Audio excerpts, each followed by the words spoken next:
আজকে নোমানী ময়দানে দুইটা ইউনিক খাবার টেস্ট করছিলাম যেগুলো মাগুরাতে খুব কমই দেখা যায়। এই খাবারগুলো কোন জায়গা পাবেন এবং এগুলো কেমন টেস্ট ছিল সেগুলো সম্পর্কে বলবো এই ভিডিওতে, তাই না টেনে সম্পূর্ণ ভিডিওটা দেখতে থাকুন। আমরা গেছিলাম মাগুরা নোমানী ময়দানের ইয়াম্মি এক্সপ্রেসে। তাদের মেনুতে কয়েকটা নতুন খাবার অ্যাড হয়েছে সেগুলো টেস্ট করার জন্য। তাদের মেনুতে তারা কি কি খাবার অ্যাড করছে সেগুলো সম্পর্কে এবার একটু আপনাদেরকে জানাবো। এটা কি মোমো ভাই?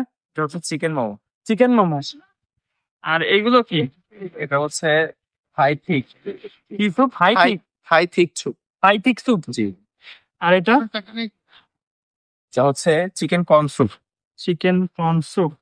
তাদের মেনুতে টোটাল 4 রকমের খাবারের আগমন ঘটেছে। এর মধ্যে রয়েছে 2 রকমের স্যুপ, মোমো আর রয়েছে কফি। মাগুরা নোমানী ময়দানে খুব কম জায়গায় কফি পাওয়া যায়, তারাই নতুন মনে হয় চালু করছে এই কফিটা। আর কয়েকদিন পরে শুরু হয়ে যাবে শীতকাল, শীতকে সামনে রেখে তারা এই নতুন খাবারগুলো লঞ্চ করছে। এখন এই স্যুপগুলো টেস্ট করার পালা, যে এই স্যুপগুলো কেমন লাগে আমাদের কাছে খেতে। আমরা টোটাল 2 রকমেরই স্যুপই অর্ডার করছিলাম, এখন শুধু খেয়ে টেস্ট করার পালা যে এটা কেমন লাগে আমাদের কাছে। এই স্যুপগুলোর দাম কেমন সেগুলো অবশ্যই কমেন্টে বলা থাকবে। আর